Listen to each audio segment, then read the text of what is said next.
Welcome to PVPN. I am Joe Alessi, the local realtor and host of PVPN. And today we have the basketball coaches from Palos Verdes High School and Peninsula High School, both the boys and girls teams. And from Palos Verdes High School, we have Greg Clark and Daniel Rowe. And then from Peninsula High School, we have Matt Akers and Natalie Kelly. So thank you all for coming today. Really appreciate it. So when we're talking about the differences between today's game and back in the day, there was not a shot clock back then. There is one today. Not all high schools do it. There's some parts of the country that still don't do it, but they do it here in California. Talk about how that impacts your game as a coach and maybe what the difference is for the players, since you guys used to play without one. Okay, so for me, I grew up in Delaware, and there was no shot clock. There still is no shot clock. So you can stall, you can hold the ball, you can kind of negate talent a little bit, you can eat some clock, whereas the shot clock's on, you got to go, you have to get a good shot, you have to advance it quickly, you have to get it up, you have to get in your stuff. You have to be much more organized in the shot clock situation, which is great. You get more shots, like Dan said, you get more possessions, and that's important. It's much more viewer-friendly, allows teams to get back into games, make big comebacks. The only negative is if you're up big, which I rarely am, but if you're up big, you still have to shoot. At least when you were pounding people back home, you could just kind of run the clock out. So when you see some of these lopsided scores sometimes, you got to realize you got to shoot the ball or it's a turnover. So, that's probably the only negative of the shot clock, but as a coach and a fan, it's the best. So. And then on the girls' side, it's less time, the shot clock? I mean, we've always had a 30-second shot clock. I mean, when I played, I feel like the game was a lot slower than it is now. I feel like the girls basketball's really picked up. I think the girls, there's a lot more running. There's a lot more movement. And maybe when I played, it was the 30-second shot clock, and you slow down, you use the whole clock. And so, I mean, now I don't know if necessarily all the teams would be slowing it down. For me, we run, we go fast, we're fast breaking, we're pressing a lot. So, one of the things that are different, let's just talk about coaching. And what's interesting here is you, I believe, played at both high schools as a kid, correct? When you were a player, right? So correct. that's because of the schools closing and right? Yeah, the whole transition from closing Marilast and PV and Rolling Hills becoming Peninsula High School. Right. So. And you also played at Peninsula High School. Yeah. Right, yourself. And then, like you said, you were in Delaware, and then did you play in the South Bay, or were you? I have no affiliation to the South Bay. Okay. I just grew up as a South Orange County kid, so I just happened to land at Palos Verdes. Okay. Actually, I think it was like 11 years ago now. Yeah. I was hired as a math teacher, and they just threw me in the fire. I was like, hey, you coach basketball, right? And then just threw me in as a girls' head coach like 11 years ago, and been with coaching basketball ever since. Okay. Excellent. So, one of the things that I want to kind of dig into is, when you guys played as kids, this is a much more intimate game than, say, a football or a baseball where the fans are away from the field and maybe you can hear them shouting and yelling, but a lot of times, you are sitting right in front of the student body and the parents and the other fans that come, right? So, and I'm going to weave in social media into this. So,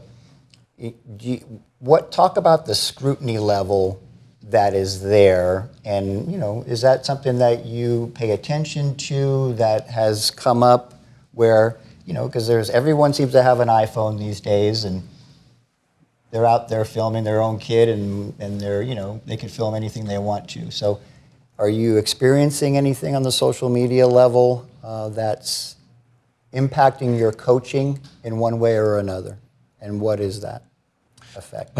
For me, it's always been, this generation just has so much resource on the app or YouTube, and they have all the information, and they're sitting at home watching all these NBA games, professional. They could, even play Europe, pull those kids up and see what they're doing. But for me, it's about doing themselves, being out on the court, actually practicing, versus like, oh, I think I could do that. And so there's a little bit of disconnect, and trying to, as a coach, connect that a little bit closer. It's like, they can do that, but can you emulate that as well, is something that I feel like they have it visually, resourcefully, informationally, but not the kinesthetic as much. And that's what I find myself trying to how can I get better coach? It's like, well, we got to go through the steps. We got to actually do this.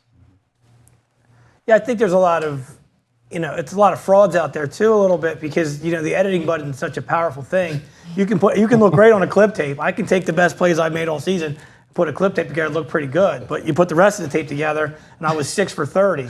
So I think you see a lot of that. I think you see a lot of things where it's not real, guys. People do that kind of stuff, and also, like you said, behavior and being out and a camera in your face, and you could say something or do something at the wrong time in front of the wrong camera, and it's out there. So it's always in the back of your mind, I think, and it should be. And I try to impart that on the kids. I always have a conversation with my kids about just be careful and just have fun, but the phone's out. You're not having that much fun, so just enjoy yourself without putting yourself in jeopardy, stuff like that. So I said the editing button is a powerful tool you see sometimes, especially as a college recruiter. Back when I was recruiting, I'd say, send me a half a game or a full game. I don't need to see a clip tape. That doesn't tell me anything. Yeah, exactly. And layup lines, good for you. There's nobody on you. So what do you want me to tell you? Right. Now, do you feel that is that something that's on the back of your shoulder or in the back of your mind when you're out there and you maybe want to say something and you feel like, oh, maybe I should not do that? Do you feel like that's the elephant sitting there that impacts your coaching ability? I don't think I really think about it. I think just the coaching profession in general has changed. And I mean, I'm going to use the term old school coach of motivating by yelling, screaming. It's just not around anymore. Well, I shouldn't say that. It's not as much around anymore. Right. So, I mean, I look at it, my dad coached at Carson High School for 25 years. He was a yeller and a screamer. He wouldn't make it today. He'd be gone in a week. And the coach that I played for, Coach Mihalovich at PV, I mean, he was hard-nosed, he was disciplined, he's a great coach, but it's just a different style of coaching and different style of kids that they don't respond to that, or very few kids respond to the yelling and screaming. You have to do it in a different way these days to be successful, in my opinion. Right. I agree. And you happen to have a coach that did coach 40 some odd years ago as well, Coach Mursky. Yep. He was at Maryland High School. Staff. He coached baseball and basketball back in the day. So, for someone like him, he's probably had to, evolve his style over time to change with the game and to relate to the kids for sure. For sure. So that's definitely happening. But he still relates to them. Right. He's funny. He's good for the team. He's good to have on the staff. She's laughing because she knows him. Right. And this is a good time. I always like to talk about Maryland since I went there. I graduated in '84, and Coach Mursky and Coach Belcher had a team in 1984 that went to the finals. And they played LA Lutheran. I remember we went to the sports arena, which is now a soccer field. And they had an amazing game, and I think they lost by 3 points, but I believe the other team had a player, Sean Higgins, who went on to play at Michigan, and they won a title there with him, and then he went on to the NBA. So it's a great memory, and that's the beauty of sports. It doesn't matter. You could just be a high school player, you can go on to college, or you can go on to another level, but the memories that you create are lifelong, right? Sure. And they work for both the coach and the player, right? Because the coach has their vantage point, as do the players, as well. So it's a nice thing to have in the community and in the South Bay, meaning players. It's a very strong farm system for players in general, right? In the South Bay included. So, Sure. Do you have any players that have gone on to play at the college level? I had to Google a couple of people, but right before I had come in 11 years ago, Kelsey Brock was, I believe, played at Pepperdine, and then we had Chelsea Dale a little bit before that. She played at Colorado, and actually right now, DJ, I believe pronounced Abarabe. She is currently at Chapman, but actually she stepped away from the game, which is kind of a cool story in itself. Is hey, I pursued college basketball, but it didn't bring me that joy anymore, and so she's decided to focus on her studies, which is a very adult thing to do, and this is not for everybody where they have that same passion and drive. And so I really respected her, and I was able to reach out to her during this off season to see where she's at, and I really respected her decision for doing so. So those are the three that come to mind for me. Okay. Yeah, because you that also brings to mind when you have an athlete that has the ability to play at the next level or higher, you have to work with that athlete obviously to enhance your team, but you also have 4 other players on the court that have to contribute. You can't win with just one, right? Yeah. I always tell my best player, you get special treatment, and your job for that is to make sure everybody else is okay with it, because you work hard, you're a good teammate, you play hard, you do the right thing. So it's like it's like the Michael Jordan documentary. I never asked anybody to do something I wasn't willing to do. So if your best player's doing that, you're fine. If it's I get this and I don't want to do the other stuff, that's where you got to step in, draw the line, dig in, and coach a little bit. But yeah, I mean it's fun when they want to chase that dream, because that's what you need now. I mean, you win high school championships with college players, and you win college championships with pros, and you win pro championships with Hall of Famers. That's just the way it is. So you need those driven kids, and we've had them on the hill for a while. I know I had a kid, Tyler Colin, who went to Brewster Academy Prep School, and then Babson, and he actually quit the national championship team to go do an MTV reality show. But he was a really good player. Now he's a recording artist. He's had like 3 gold records in the last year. But we had Big Bad Bill Lambier too, PV's finest, I'd have to say. There you go. Don't forget the Akers boys, but Matt's brothers, legends down the hill. Jimmy Spillane, as I always hear, back UCLA great. So, before obviously Jay Billis and those guys. So, there's always been some talent here on the hill, always. So it's fun to hear the stories from the old timers. Yeah. So let's talk about the health of the game, because I was reading, and there was this is based on participation. So this is a Wall Street Journal article where they said over the last 2 decades, and this was surprising to me and they were talking specifically about girls in general on this one, where over that 2-decade period there was almost a 20% decline in participation, and the sport that actually saw the biggest increase was soccer for girls. So just talk, but that's not always necessarily the case at your own local. This is like real estate, the same thing. You could have on a national level, hey, this is what's happening, but you know what? Guess what? In PV, it's hot. The market's hot. So it doesn't necessarily mean that's the case here on the peninsula, but talk about the health of your game right now as far as participation goes, interest level with the girls. Yeah, I've definitely seen that in the last 10 years. Just the girls basketball is there's just not as many girls out there. I mean, and even skill-wise, I think, and maybe it goes back to that there's so many other things that they can be doing, and there's so many other distractions, and there's social media, and there's a lot going on. When I was younger, it was you go to camps and you're playing basketball all the time. And but definitely in the last 10 years, I've definitely seen a change in that there's not as many girls as there were maybe before that. And thoughts as to why that might be the case? I teach PE at Ridgecrest Intermediate School, and so I've kind of seen it. And to me, I think on the hill, girls volleyball has exploded up there. We used to not have girls that could play volleyball, and now we have a ton of club players. So I think it's kind of gone from basketball to volleyball is what I see myself, just at the lower ranks in middle school. Yeah, and that's kind of, again, I moved here in 1975 from New York, and at that time I had just gotten my lacrosse stick. And I remember bringing it here. I didn't know how to use it yet. I brought it here, and everyone's like, what is that? Yeah. Right? So, but now lacrosse is huge, right? Yeah. And that impacts, where a kid playing less Little League and, gravitating to other sports. So it does happen. And obviously, basketball being a sport where stereotypically, if you're a taller athlete, you gravitate to certain sports. So maybe volleyball is something that I could see, being the case. But I think the club structure is huge too. I mean, these kids are getting forced to specialize or encouraged to specialize at 8, 9, 10 years old. We would go again with football, soccer, basketball, and then baseball. And then with summer, you just did whatever your friends wanted to do. That was what we did. So now you see these kids playing all year round. Their parents are spending a ton of money, so it's no longer fun anymore. A lot of times they think it is an investment. So it's like the kids kind of get worn out, burn out. So you see that a little bit. But, obviously basketball is pretty big on the hill still for the boys' side. And, we've all had good teams for the last at least decade or so. We've both put pretty good teams on the floor. So. Right.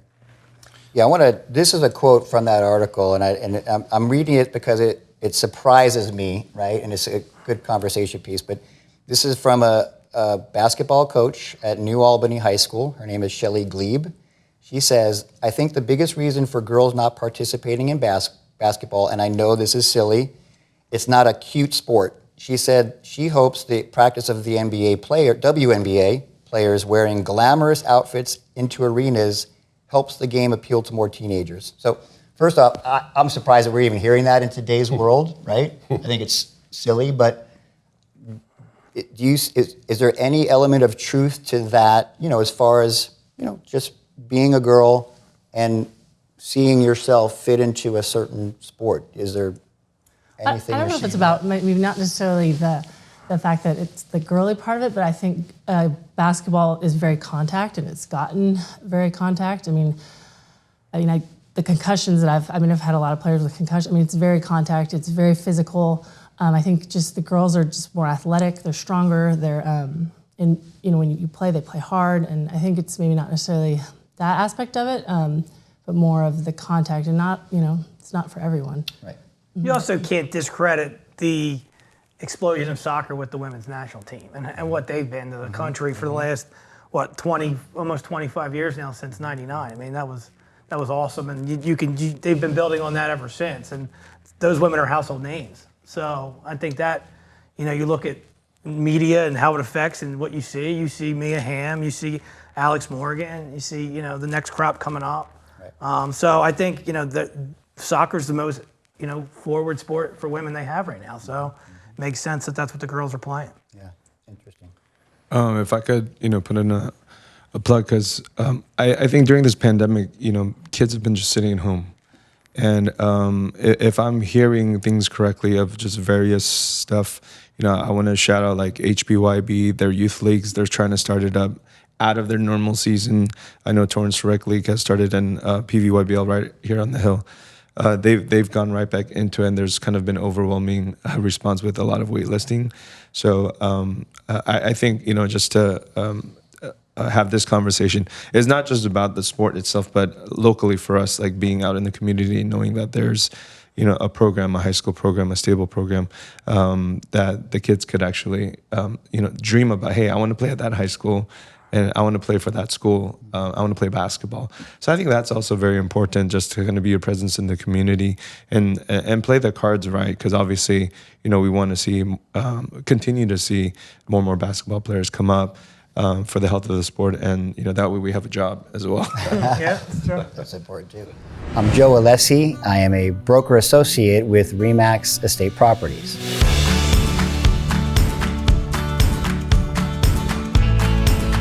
So the beauty of our industry is consumers have choices all over the place. What they don't know when it comes to real estate is what to really look for. So things that they should think about is looking for someone that will do the little things. I will lose a deal before I allow someone to do something that's not going to benefit them. I've been with RE/MAX Estate Properties about 11 years now. The clientele I work with can be very vast, from someone buying their first home, of course, to someone upsizing their home. Could be a lot of different things that they're looking for. A lot of people love to say they go the extra mile. You'll hear that all the time. I am not afraid to get my hands dirty around the house. And under the house, go into an electrical panel myself, or climb on somebody's roof. It could be anywhere. I tend to become friends with many of the people I work with. This is not a one and done type of business. This is a lifelong relationship once it starts. Let's talk about the Bay League. It's always a competitive league. Do you find that it tends to be top heavy each season, or are you finding that over the years, players leave, players come up, that it flip-flops a lot? What do you typically see? Yeah, I mean, the Bay Leagues, it's always tough. During the pandemic, and I don't know why, it was down. Probably the lowest I've ever seen the Bay League as far as talent from, top to bottom. Everybody was pretty much on an even playing field. And the only thing I can account for is because of the pandemic. Mm-hmm. And because I know we had a baseball player who would play a 3 o'clock baseball game. He was a pitcher, and then come and play a 7:30 basketball game, which is unheard of. So, I mean, he was missing practice, and I know there were other sports that some kids just chose because they overlapped. So I know this coming year, though, the Bay League it's loaded. Loaded. It is back. Redondo. Absolutely loaded. Coach Morris is back. They're going to be loaded. We saw Miracosta this summer. They're loaded. I saw Santa Monica the other day. They're good. They have good size. The only one I haven't seen is Culver City, but they've always got good athletes. Right. So, I mean, it's. And there's a lot. Seems like there's a lot of money that goes into some of these schools that the PV schools don't necessarily get. Like at the facility at Redondo now, not just for everything. Have you The seen baseball Miracosta's? field is amazing. Yeah, their facilities are amazing. There's blow Redondo away. Yeah, And which I mean, their campuses They are are. nicer than right. colleges. They're like- And then your gym has been there since day one, right? Yeah. But I know that you know. They have two. Wait. When I say They your have gym, two gyms. when I say your gym, I'm thinking of you as a They have player. two gyms. I'm thinking of you as a player when I say that. So I mean- PV's gym, yeah. It's has been just, there wait, since I day don't want. We have a great. I love our gym. Right. But like right now, our volleyball team is in states, and they're playing in states on Tuesday, so they're still practicing. So we have 3 boys teams, 2 girls teams, and a volleyball team trying to share one gym between 3 and 9 every day. So that's, you know, we'd love a second gym, but you know. Are any players going to Redondo or Costa because of their facilities? Are you seeing that to be the case at all? I'm sure. I mean, of course it's a draw. If you Yeah. have I would- good facilities. I would think, you know, there's always been a contingent of people that leave Manhattan Beach and go to the Loyolas and the private schools.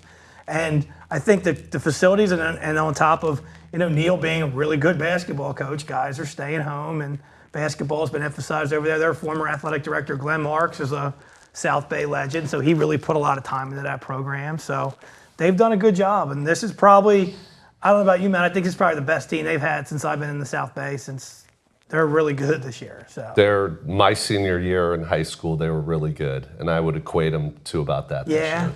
They are talented. They're tough. They're real good. And you get one shot at each Bay League team, correct? No, we Although- play home and away. Each team? Home and yeah, home. we 2 play times? 2 times. Twice. Okay, Yeah. good. All right. Yeah. Yeah, I noticed last season the score was very tight between PV and Penn, both games. Yes. Yeah. So yeah, they're- it's been that way they're- for quite a while. And it typically is with rivalry games. You can throw the records out the window. You never know what kids are going to do in that environment when you can't even hear yourself think in the gym. Right. I mean, we had it one year when we had Reese Morgan and we went 33-3, and it came down to like the last shot. Right. So you can throw records out the window, and I mean, I would be hard pressed for you to find a better rivalry anywhere in the South Bay. Yeah. Agreed. You know, when I my first year, PV hadn't beaten Penn in 8 years, and I pretty much could have. If I went 1-25 and beat Penn, I had a good first year. So that's just the way Or it at was. least- or at least salvage the year. Exactly, salvage the year. So it That's was. what we used to tell our kids too. Yeah, exactly. That's what it was. It was the game on the calendar. It was the whole year. So, you know, but yeah, the rivalry's going back and forth now for a while, and there's been some crazy games. They hit the walk-off 3, was that 3 or 4 years ago? Yeah. Down 2, they hit a 3. We hit a half quarter to win 2 years ago in a tie game. So some crazy moments in the last decade, at least I've been a part of. So, Which is what you want. yep. Yeah. One dynamic that's always nice in today's world that we live in on the Hill is that the kids, when they're young, they integrate a lot more than they used to. Back in the day, there was a lot more segregation on the Hill, even as a younger athlete, right? Even in Little League, I remember, you know, there's 4 Little Leagues, and you would never play the other Little League unless you made the All-Star team and you got to play them. Nowadays, there's interleague play. The kids know each other quite a bit. So that game between the schools now, you know, they know each other probably better than they used to as well. They probably grew up as friends, and then at some point they parted ways for whatever reason. So it makes it a little bit more special. Is that the same with the girls too? I mean, it's because I don't know on the girls' farm and how that, you know, blends itself into becoming a high school player. Do they know each other pretty well between the schools, you know, before they get into high school? I always thought, you know, it's like their 8th grade year, who goes where. and it's the majority of the friends wherever they go to. It's still kind of a very social thing, versus a basketball decision. Has kind of been my experience with the players. So, but you never know. We have those huge open houses for each school, and we're thinking it works, but I don't know if it does at times. Well, I think they think about. I mean, I feel like those students in Palos Verdes, it's they're very well rounded. So I think they also really take into account what type of school they want to go to, the academics, and that's all part of it too. Like I feel like my players are all really well rounded. They're involved in a lot of other things too, and so they kind of look at that too as far as basketball's maybe not the first reason, but I've seen that too. Like with PV High, like some of the players that I've had that went to PVS, usually they go to PV High and they follow their friends, but sometimes they don't because of basketball. I mean, I've seen that too. And when does the league play start? January 3rd. January 3rd. Well, hopefully not. not for us. Oh, So because of our winter break, Not for us. it's supposed to be the 3rd was supposed to be our first game, but Miracosta, I believe, is out too. So they moved it to December 16th, which is not normal. Usually league starts after the new year. So we have one league game beforehand. Oh, I didn't know that. Yeah. Okay. So we tried to get the Santa Monica game moved too, but they did not want to move it. So, and unfortunately, it's one of our home games, and our crowd helps us out a lot. The zoo, they're awesome. So we're gonna probably be missing a lot of people at that one because it's during the break. So, which is a bummer. so tell me, the non-league games leading up to league, is there a team that is on your radar that you really are focusing on them because you feel like that's a really good measure of where you may be at that time, or maybe a game that you lost last year and you want to make up for that? Is there anything on the schedule, non-league, that you're focusing on? We just got our CF division status a couple weeks ago, so we're trying to, at PV, for the girls program, we're trying to rebuild the program, and so I had adopted probably 4 girls back in the spring when I got hired for the job again, and I believe now we're up to like 14, 15 or so. We're going to try to go 2 squads. So for us, it's just really about allowing them to get fundamentally prepared, but also at the same time, these games for us will count towards like whether we make the CIF playoffs or not. So it counts for us. And then Bay League, even for the girls, is very, very competitive. It's a powerhouse. So every single game is earned, and I've communicated that from day one. So it naturally just puts emphasis on the pre-Bay League schedule for sure. Scheduling becomes huge now because they changed the rules about 5 years ago that you have to be above 500 to get into the playoffs. So strength of schedule, you used to be able to play Murderers Row, be 10 or whatever. My second year, I think we were 6 and 18, but we got in the playoffs because we played, I think, 6 CIF champions and 3 open division teams because Redondo was loaded, and we played a tournament that was loaded, and we still got in on strength of schedule. But now, if you don't get the 13 wins, you don't get in. So, and as we discussed earlier with the Bay League being loaded, you got it. You can't. You don't circle any W's in January and February. So you got to go out there and pick your tournaments a little bit. And so we may see Loyola down at Artesia, which is always a test. Orangewood Academy is going to come to us out of Orange County. They have 2 6'10" kids that are pretty good. It's one of our, what we call one of our like reach games probably, where we're going to really see what we're all about. And then you just it's an art form now, scheduling. You got to get the 13 wins and pick your spots. So, Right. How about you guys? Is there a team that you would like to beat? Yeah, Non-league? all of them. Well, yeah, but is there one standout? Is there one that's... The one that stands out is our first game, Marina. Okay. To get off to a good start Sure. and get the season going. It's a home game. can I get that tape? We play Marina a couple weeks later. Can I get that tape? Absolutely. Only cost you 20. That's fine. Not a problem. That's fine. No, I'm just kidding. But I mean, we're actually in 3 really good tournaments. We're back in Marina, which them and Foothill host it, so we'll see really good Orange County teams down there, which they play a different brand of basketball. We come up to Westchester, and we'll see a lot of city teams. So, and then we're to Santa Barbara after Christmas. So, since I've been a part of the program, we've always tried to not overreach, but play good opponents. Because when we do get to the playoffs, when we've seen these styles, we know what to expect. It's not like, whoa, we've never seen this. Like, you know, if somebody gets into you, we talk about it, we work on it, and they've seen it. So the next time, it's like anything. The more you play against a certain style or a certain player, you're going to figure out how to stop them, how to play against them, and you're going to be more successful. So we've beaten teams in the playoffs that we probably shouldn't beat, but because we've seen the style of play and we get on a roll in front of our home crowd or something like that, and you never know what happens. Right. Do you use videotape at all? Mm-hmm. Oh yeah, we